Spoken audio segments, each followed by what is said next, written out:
Setiap kali saya mau pergi ke masjid, maka mau tak mau saya itu harus melewati sebuah kuburan yang letaknya sebelum masjid. Diganggu hantu, diketakuti oleh hantu, ataupun penampakan dan juga mungkin sawan atau keselong kayak gitu. Rombongan mulai jalan sekitar pukul 11 malam. Baik saya ataupun teman saya ini nggak ada yang bawa senter sama sekali, ataupun lilin, nggak ada. Assalamualaikum warahmatullahi wabarakatuh. Halo semuanya, selamat malam. Selamat datang kembali di channel ini. Dan buat teman-teman yang baru gabung, silakan teman-teman tonton juga video ini. Dan jangan lupa klik tombol subscribe dan aktifkan juga tombol loncengnya agar kalian tidak ketinggalan video terbaru dari channel ini. Pada video kali ini saya akan menceritakan sebuah cerita tentang pengalaman seseorang yang pada saat ia melakukan sebuah kegiatan di saat masih usia SMA, masa sekolah, dia mengalami sebuah pengalaman, yakni numpang tidur di sebuah kuburan. Baik, langsung saja seperti apa kisahnya. Sebenarnya sejak kecil saya sudah familiar dengan kuburan. Kebetulan rumah saya itu menyendiri dan agak jauh dari rumah tetangga. Setiap kali saya mau pergi ke masjid, maka mau tak mau saya itu harus melewati sebuah kuburan yang letaknya sebelum masjid. Sebenarnya memang ada jalan lain menuju masjid, namun harus memutar dan jaraknya itu 2 kali lipat dari jarak yang jika ditempuh lewat masjid itu. Oleh karena itu mau tak mau kalau berangkat dan pulang ngaji setelah sholat maghrib, saya harus berjalan sendirian lewat kuburan. Dan ditambah lagi dengan suasana teman-teman saya yang suka jahil, kadang menakut-nakuti dengan suara menirukan suara kuntilanak kayak gitu. Dan untungnya alhamdulillah bapak saya sudah membiasakan saya dengan kuburan sejak saya kecil. Maksudnya bapak saya suka sekali mengajak saya ke kuburan untuk menyapu, yakni tiap hari Kamis sore. Awalnya saya menyapu dengan bapak, tapi lama-kelamaan setelah saya cukup besar dan usia remaja, sayalah yang disuruh menyapu kuburan itu sendirian. Dulunya saya hanya menyapu kuburan area keluarga, tapi kemudian saya menyapu semua area kuburan yang bisa dibilang cukup luas. Dan saya itu merasa kasihan melihat makam yang kotor tertutup oleh sampah daun yang tidak disapu oleh anggota keluarganya.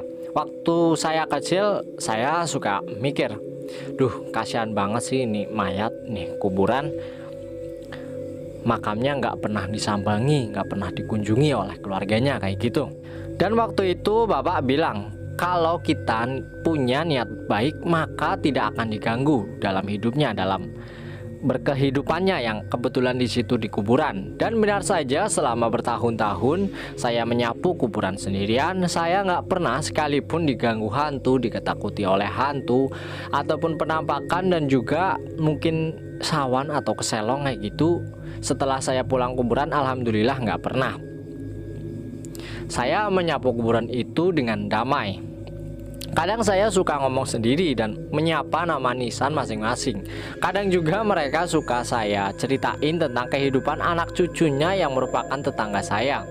Paling-paling hantu di kuburan itu mikir, anak ini salah makan apa sih kayak gitu yang saya tangkap. Kemudian setelah saya menginjak bangku SMA, kebetulan saya ikut serta menjadi bantara di pramuka. Saat itu sekolah sedang mengadakan Dian Pinsat atau Gladian Pimpinan Satuan. Titik puncak acara tersebut adalah jalan malam yang terdiri dari 6 posko. Nah, di posko terakhir inilah biasanya peserta pramuka akan diuji nyalinya untuk masuk ke dalam kuburan dan mencari nama yang sudah ditentukan oleh tim.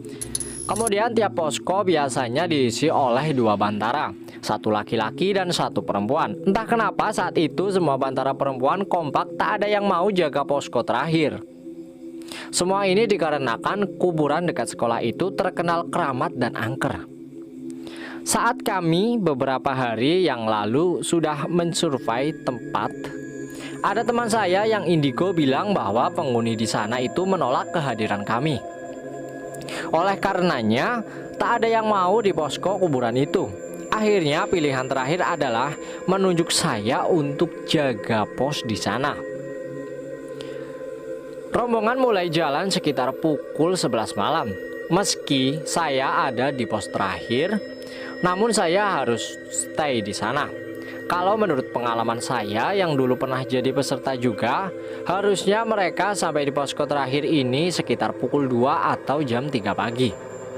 Setelah saya dan teman saya ini sampai, suasana di makam itu gelap gulita dan hanya ada penerangan lampu bohlam 5 watt yang lampu warna kuning kayak gini.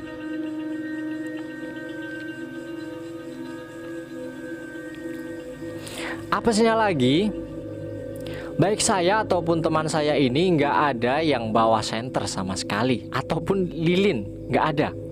Akhirnya teman saya ini kembali lagi ke sekolah tanpa saya. Karena saya udah ngerasa capek untuk jalan ke sekolah lagi. Secara dari pagi saya sudah sibuk warawiri menyiapkan acara ini, sehingga kurang tidur dan capeknya minta ampun.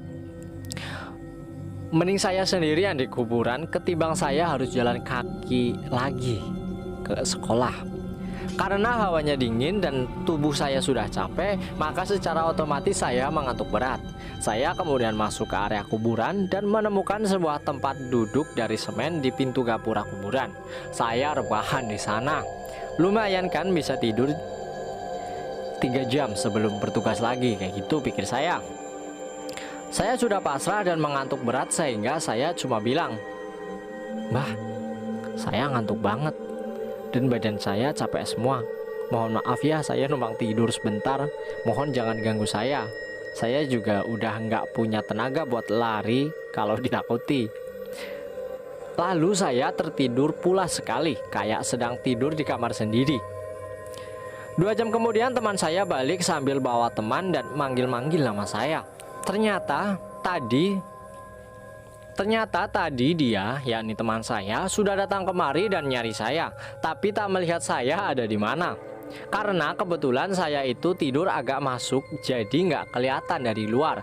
Akhirnya dia takut dan balik lagi ke sekolahan nyari teman, nyari rombongan buat nyari saya. Kemudian setelah bangun tidur, tubuh saya lumayan segar dan segera bertugas menyambut kehadiran rombongan Regu Pramuka tersebut. Setelah pada subuh, semua balik ke sekolahan. Ternyata banyak peserta yang kesurupan alias kesurupan massal. Kata beberapa orang, mereka ini ketempelan hantu saat di kuburan. Beberapa teman saya juga mengaku diperlihatkan penampakan beberapa jenis hantu di sana.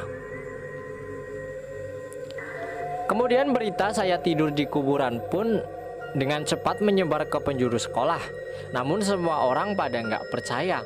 Bisa-bisanya saya kok tidur tanpa dosa di kuburan tengah malam kayak gitu, mana sendirian lagi. Mereka belum tahu sih, saya mah kapanpun dimanapun kalau masalah tidur nomor 1 lah. Maksudnya asal bisa buat tidur gitu loh. Kepala nempel lantai atau tembok pun langsung pingsan tidur. Dan kisahnya pun berakhir dengan demikian. Buat teman-teman yang sudah menonton video ini sampai dengan selesai, saya ucapkan terima kasih.